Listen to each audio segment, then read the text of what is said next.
we are lucky this evening to have Dr. Catherine Foley, who has joined us from University of Reading. She is an associate professor of mathematics, and she enjoys the work that she does. So having had all of you coming from the Nigerian environment, we have put things in context so we can understand why you are desirous of traveling out, especially to the United Kingdom. You think there are some things happening there that you need to benefit from. So let's find out if those things are actually there. I have an idea, having studied at the University of Reading, and today we are making a difference as a result of that education. So we brought somebody, one of the people who have made my own growth possible, to come and talk to us this evening. So University of Reading is here this evening to talk to us about teacher education. Dr. Catherine Foley, it's our pleasure to welcome you to this event. Good evening, everybody. Well, I wanted to start by saying hello, everyone. And Peter's talked a bit about people in Nigeria, teachers wanting to come to the UK, but I wanted to just start by saying what a privilege it is to be here and how lucky we would be at the University of Reading and in the UK to have Nigerian teachers working with us. We have a really diverse group of children in all of our schools in the United Kingdom from around the whole world, and we really think that it enhances the education that they get and the training that our teachers get to work with teachers from all around the world as well. So I've prepared some slides and a little bit of background information, but I think that's my starting point really of why I'm really pleased to be here today. I was listening to what Mayoress was saying about some of your experiences of being in sixth form, Mayoress, in England, and thinking about one of the trainee teachers on my programme at the moment. So I work with teachers who are going to teach in primary schools, children from age of 3 through to age 11 in the United Kingdom. And I've got a Nigerian teacher with me on the course at the moment called Damilola, and she's been teaching in Nigeria for 3 or 4 years. And it's been really interesting working with her, listening to some of the things that she said about the teaching experience that she had in Nigeria and the way she's teaching now. And that's been so beneficial for the other students on the course as well, to start talking about some of those things Mayoress talked about, use of questioning and talk and all those things, and why we do them in the way we can do and what we can learn from other education systems as well. So we don't see this as a one-way process at all. We absolutely see this as two ways. So please do, I'm not great with Zoom, I have to say. I'm more used to Teams, so I'll just keep talking, but then please do kind of, if there's any questions, put any hands up, and I will try and keep on top of questions, or ask Peter to just show me if there's questions as we go along. So I suppose our focus at the University of Reading, we're just one teacher training university, and our focus is on transforming lives through education all the way through the system. So very young children, children in primary and secondary schools, that's up to age 18, and adults as well. So that's what I want to talk a little bit about. So I thought I'd start with the initial teacher education. So if you're wanting to come to the United Kingdom, the kind of programs that we have, we're a fairly large provider. We have about 200 teachers training to teach in secondary schools at any one time, about 180 primary and about 20 early years. And I guess that's similar to a lot of universities in the United Kingdom would have a similar pattern if they do teacher training of those kind of numbers at any one time. So I'm going to talk about early years and then primary and secondary. So they're the different age ranges that you can train to teach at a university such as ourselves. Our early years teacher training programme are for those wanting to work with children from birth through to age 5. So our very youngest children, they can be employed within their setting, or paying tuition fees and just placed within that setting. And they do different placements. They'll spend time in the baby room with the youngest children, and then with children up to the age of 5. And they will learn about things like language and communication and child development, and how to keep children safe, and how to teach them those early numeracy skills and the early communication skills. We then have primary programs, which again common to most providers in the United Kingdom. You can do those as an undergraduate or as a 1-year postgraduate program, so if you already have a degree. And this is just an example of our primary PGCE program. It's a master's level program, so it's designed for people who already have a degree. And the pattern is that you spend about 60 days at university, but about 120 days in school. And that's common to our programs. The Department for Education, who oversees our teacher training, has a requirement that students spend a minimum of 120 days in school if they're on a 1-year teacher training program. So that means that although they do get input at university, which I'll talk about in a moment, they also get lots and lots of time in school on different placements, working with children of different ages, really having a go at putting what they're learning into practice. On the primary programme, the way we work with our teachers is they work through a process of increasing responsibility as they go through the year. And again, that would be common for all teacher training providers.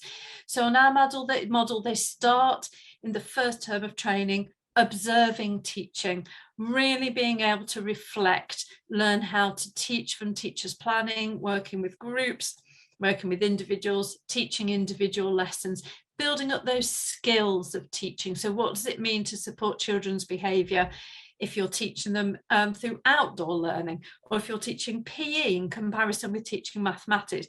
What does it mean to explain ideas really well? Or some of those things that Mayoress was talking about, to question children and to understand their thinking and use that to help them move on. Then they move through a phase where they're guided in their practice, so they might be teaching together with a fellow teacher, have significant support for their planning. And then as we get towards the end of the training year, we're looking for more independence, so teachers who can really teach that whole class for several days of the week, who've got that full kind of range of confidence and those teaching skills. We, like many providers, have different routes, so people can specialise in working with the younger children aged 3 to 7 or 5 to 11, or something that you might be interested in is really working with those children with special educational needs. So they may be children with physical disabilities, children with particular learning needs, some of which are really quite profound learning needs, and they need particular skills and experience to work with those children. And so there are courses where you can be based in a school where you work with children with those particular needs. Looking at the secondary programme, this is one of our ex-students, Laura. She followed our secondary teacher training programme, and that was learning to teach age 11 through to age 18. So in her case, she was teaching children who were studying for A-levels, just like Mayoress has been describing. And that was really key for her in kind of choosing that sort of course. And one of the things that I think it's worth looking for if you're looking at teacher training in the UK is whether your subject, your provider allows you to really develop your skills in your own subject. So whether there's real subject integrity, so you can develop as a mathematician or a physicist or an artist, and then share that real joy and experience of that subject with your students as well. As Laura says, it's not just a one-way thing. In terms of subjects, these are the subjects that we offer in the University of Reading. And if, as you have a look online, you'll see that all providers offer slightly different subjects in their routes into teaching. So we've got various languages, the sciences, music, PE, and so forth. Other providers might also offer things like business studies or economics, or a range of different subjects as well. So that's for those 11 to 18-year-old courses. I thought it might be useful to get a feel for what the shape of a year looks like in a typical one-year training programme. So this was our secondary programme last year. You'll see the bright yellow is when students were at university. So they're spending time at university, regularly meeting with tutors, learning about teaching and learning, and then they're based in 2 different schools and have an enrichment placement as well later in the summer when they've got those really well developed teaching skills. Some images. So I think Maris really made the point really nicely about the kind of the hands-on approach. And there you see some of our secondary students. You see the programme leader working with his history trainees, a group of trainees engaged in the seminar discussion, some of our art and design technology trainees developing their skills, and on the drama route as well, working in the drama studios, and then rehearsing and really trying out what that will be like to teach children actively or students actively in the secondary school. Something I should mention about our teacher training before we move on, and again, I know a lot of UK universities are really looking at this now, is we do believe in the importance of looking at climate and sustainability education. So ensuring that all teacher trainees can really access training that empowers them to be confident in thinking about teacher training, climate education, how they help children and young people to understand the world that we live in. And so that's part of all of the teacher training. I'm happy to try and answer questions on this later on, but in terms of initial teacher education, there are certain qualifications that everybody needs to have related to the degree and to the original English, mathematics, and for primary teaching, science qualifications.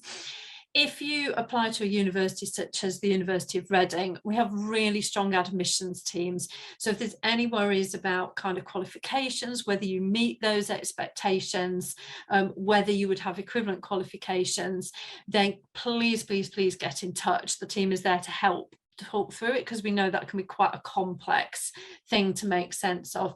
And we use ENIC, which is a way of looking at an equivalency from the into the different qualifications, so we can make sure those qualifications are equivalent.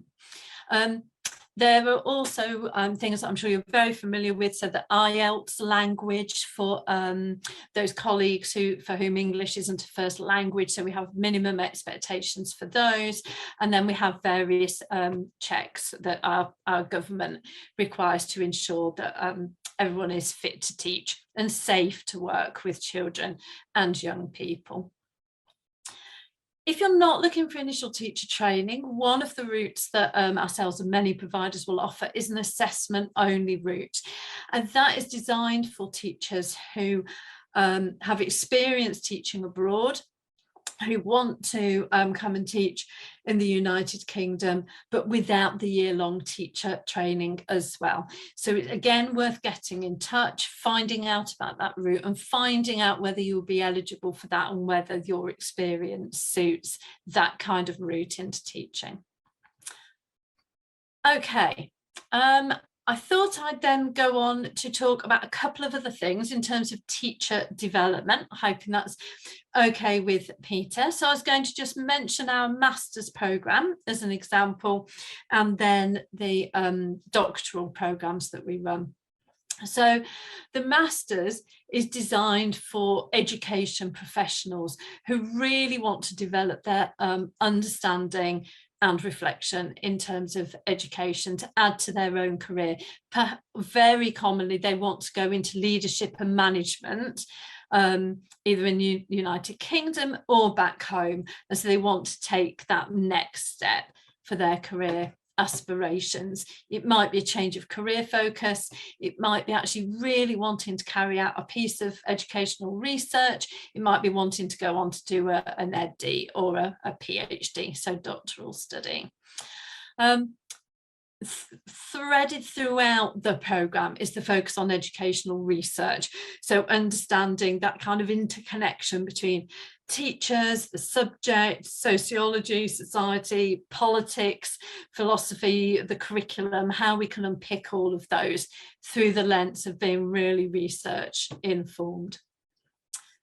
I thought I'd pick out the story of Edith to tell you a little bit about, who is a graduate from our master's programme. She was inspired actually to follow the master's by her twin daughters, who were doing their undergraduate study at the University of Reading. And one of the things that she did was enroll on a pre-sessional course, so to get a taster to see if she felt that would work for her. So that's something to think about. And if you have a look at her story, search for her on our website, then she will talk about kind of the mentoring and support, and we think that's really important, particularly for our international students and how they come into the community of research around the masters. On a master's programme, you work up your level of credits, working through some modules that everybody does, some optional modules, and then a 15,000 word research dissertation, which sounds like a huge deal, but that really allows you to investigate an area of research and practice in a lot of detail. You get assigned a one-to-one dissertation supervisor who, as well as the talk sessions, will meet with you really regularly, talk about your ideas, help you shape your thinking, help you plan your research, analyse your data, ask you those questions, give you feedback on your writing. So that breaks the process down. Full-time or part-time courses are available, and that programme runs from September through, depending on if you're part-time or full-time. Again, applying for the MA in education, there are minimum degree equivalencies you need to have, and you need to have that personal statement giving evidence of an educational background. And that's really important to make sure the course is right for you. So if you're looking at a master's at a UK university, just start thinking about what you bring into the master's as part of applying for the programme. There is a process by which, if you've done some master's study as before, that can be recognised within the programme as well. So you might not have to do all of the modules, and the admissions team can really support anyone through that process.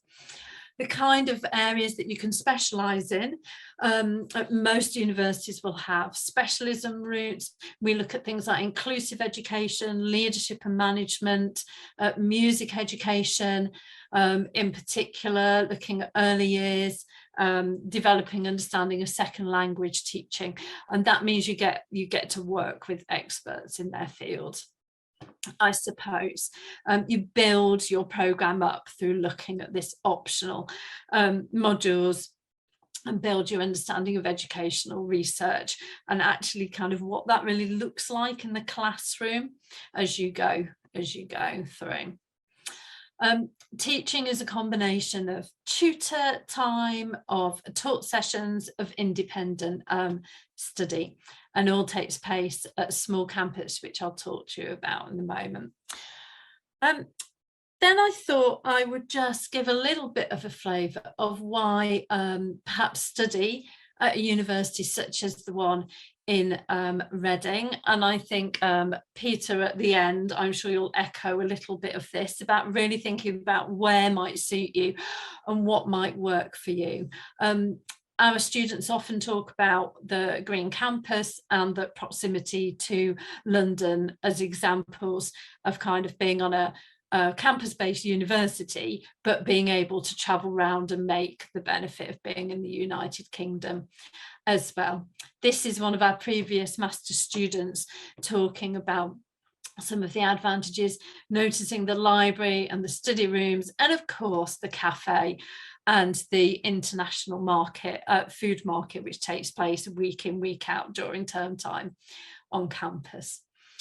This is the beautiful London Road campus. There it is in the snow, and it forms a really nice community, which again Peter might be able to kind of talk about how important that was to him, being part of the campus at university.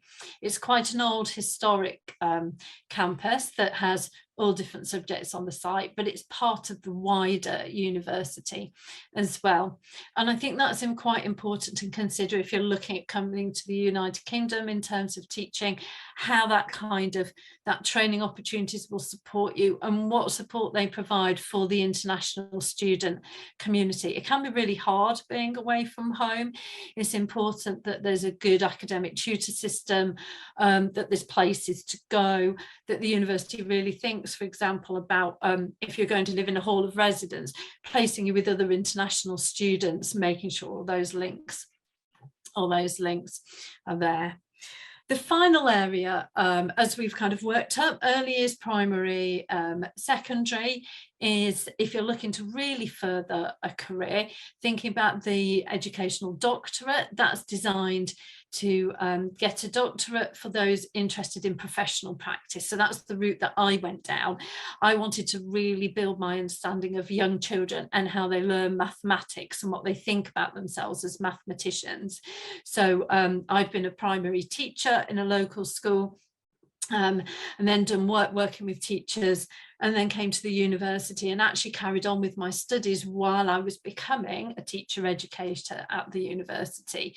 And that kind of study route worked really well for me. Again, if you look on the website, you will see the story of Budor, who's undertaking the PhD at the moment to enhance her educational career. So I've given a lot of information there. I thought I was trying to think about how can I signpost the detail, and it's so complex, the different routes into teaching, the qualifications that you need, the bursaries that are possible, the international or scholarships are more relevant for coming to teach in the United Kingdom, what the international fees are, all of those things. The best thing really is to go to the website and have a look at courses that you're interested in, try and understand those routes, and then follow the links to ask questions. There's open evenings all the time, which are often virtual. So you can drop into those, ask questions, and really unpick kind of the questions that you've got about initial teacher training or furthering any kind of education career. And I've got to finish with the good old social media, so there's some links for you, just to get a flavour for approach of the university and where you might start. And I think that's it, Peter. I hope that was roughly the time you were expecting. So I'm going to stop at that point and see if we've got any questions. Excellent. Thank you very much, Catherine. That was brilliant. You certainly make the average person participating in this conference at this hour want to, move from Lagos, from Abuja or Port Harcourt, and fly straight into the United Kingdom and head from Heathrow straight to Reading, because of the beautiful campus that everybody talks about. I'm glad you have taken time to, expose us to the different levels of teacher training as you have it in the UK. And you have also been a teacher yourself, at the lower level before you moved on to the university, where you are now a teacher trainer, and especially handling the critical subject called mathematics. And talking about mathematics is a very problematic area for most of us in Nigeria. The average Nigerian child is afraid of it. That is the first question you probably would have to ask. Can you give us an idea? What trick do you use to get teachers to learn how to teach mathematics better? Because it does look like we don't seem to be getting it right here. Most Nigerian children are afraid of it.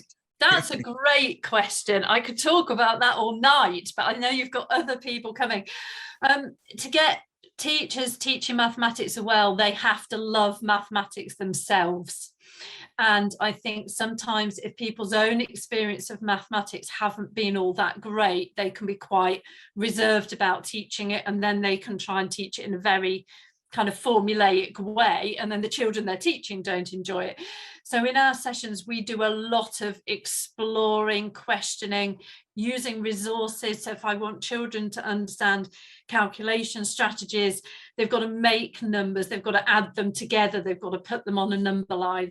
I saw one of my students I've seen two this week, one teaching 5-year-old children, and she was teaching them about the number 7 and all the different ways that you can make the number 7, 1 and 6, 2 and 5, 3 and 4. And she had them all with cubes, building the numbers with cubes and finding all the other different ways to make the same height tower. So she was fabulous.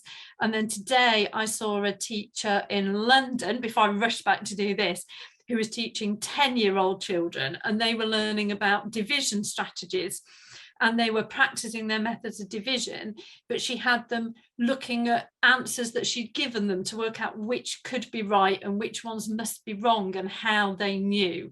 And because she was confident and she was enjoying the maths herself.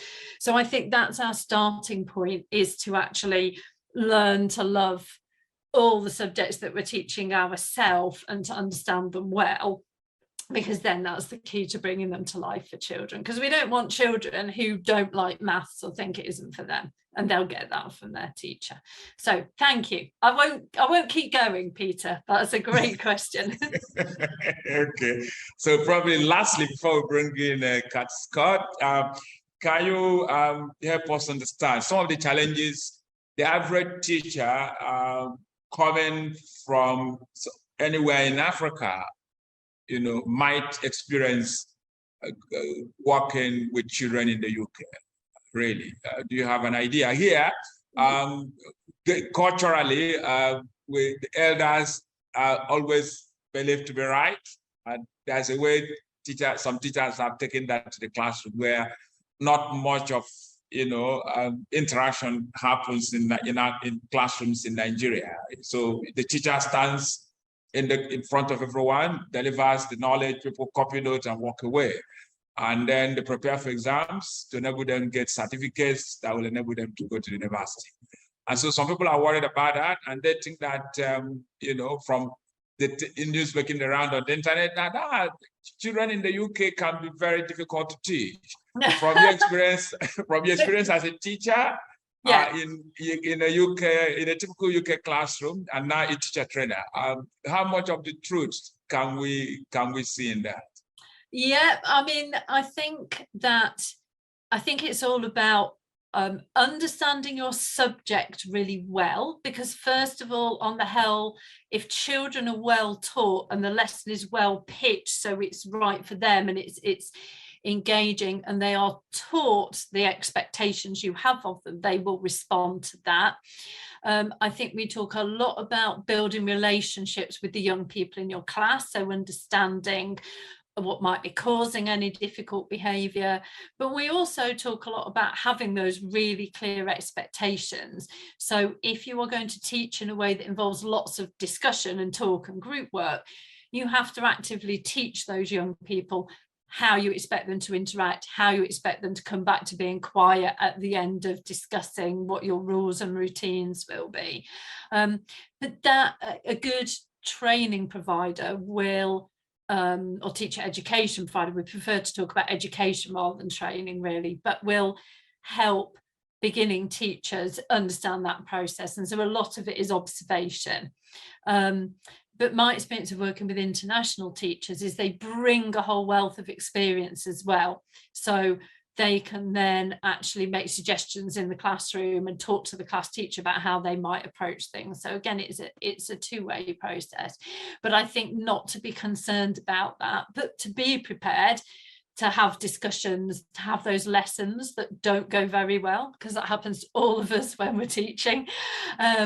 And to reflect and grow, and that should be part of the course. Lots of opportunity to observe, have a go at teaching something, take a step back, review it, you'll get feedback, plan another lesson and gradually develop. Fantastic. And then finally, if you were sending off a group of students who have worked with you for about a year, maybe doing a master's, and they are now transiting to, the regular classrooms where they are going to do their work. Can you think of 1 or 2 sentences you will make by way of things they need to pay attention to if they have to excel as teachers? Oh my goodness. Right, I was about to say over to you then, Kat, because that was a big question, wasn't it? 1 sentence. Yeah, I think never stop learning.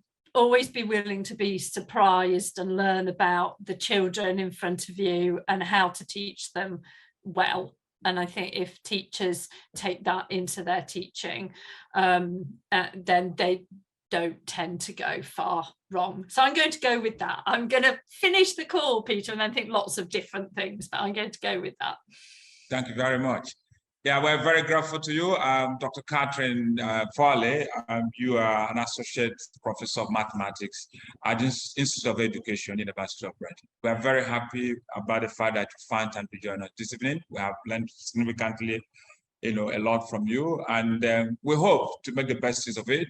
You'll hear good news about things you have told us this evening. We are going to use them to change the world, which the University of Reading is very good at.